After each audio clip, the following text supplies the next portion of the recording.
Two Manitoba nurses have been fined by their regulator in a case involving an 8-day-old baby.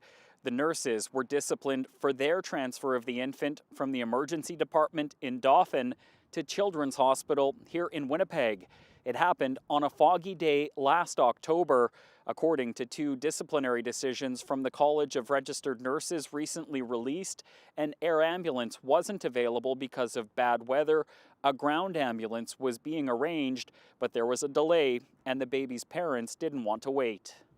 The parents were going to leave the ER in Dauphin against medical advice and take the baby themselves. That's when a manager arranged to use a handivan. A nurse who was at home was contacted by both the baby's mom and the hospital and agreed to do the transfer. This despite advice from a charge nurse and a doctor who said the child was stable. The disciplinary decision says the transfer wasn't in line with policy.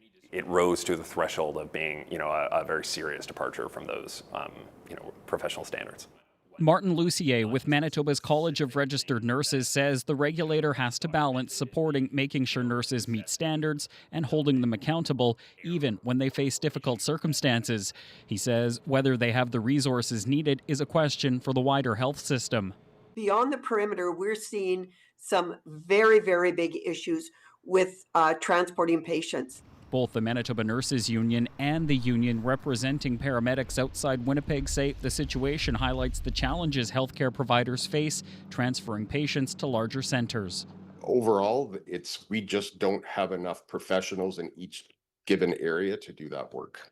Manitoba's health minister agrees more rural paramedics are needed, and while stories like this cause concern, Uzoma Asaguera says it's important the public knows established protocols work to keep patients safe.